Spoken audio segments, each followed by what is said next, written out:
नमस्कार दोस्तों, आइए आपका हमारे चैनल पर स्वागत है।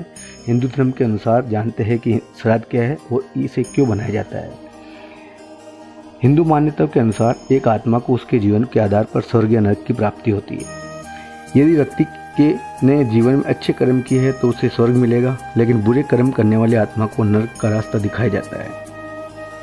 परंतु इस फैसले तक पहुँचने से पहले आत्मा कई जगहों तक पर भटकती रहती है। कहते हैं कि कर्मों के आधार पर आत्मा को देव योनि या फिर मनुष्य योनि प्राप्त होती है।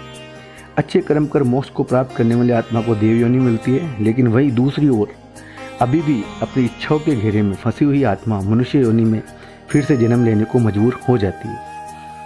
लेकिन इन दोनों योनि के बीच में है प्रेत योनि, जिससे बाहर आने में आत्मा को काफ़ी समय लग जाता है। यह वह समय होता है जब आत्मा भौतिक शरीर छोड़ने के बाद वायु रूप में पृथ्वी पर भटकती रहती है। जिन आत्माओं का एहसास मनुष्य को अपने आसपास होता है, यह वही है जो प्रेत योनि में विचरण कर रही होती है।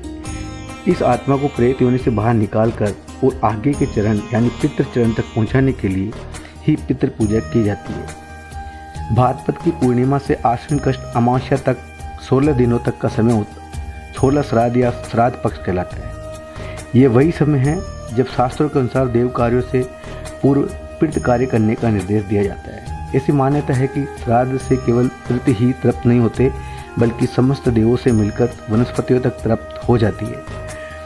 हिंदू शास्त्रों के अनुसार श्राद्ध की साधारणतः 2 प्रक्रिया है।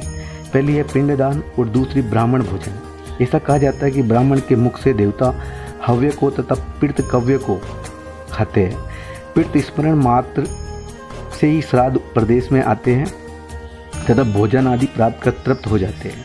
जो व्यक्ति पूरी श्रद्धा से अपने पूर्वजों के लिए श्राद्ध करता है, उसके पूर्वज प्रसन्न होकर उन्हें सुख समृद्धि का आशीर्वाद देते हैं और पितृलोक में आगे चले जाते हैं। और जो पितृ श्राद्ध नहीं पाते हैं, वो प्रेत योनि में ही भटकते रहते हैं और अपने प्रियजनों को श्राप देते हैं। इस प्रकार श्राद्ध मनाया जाता है।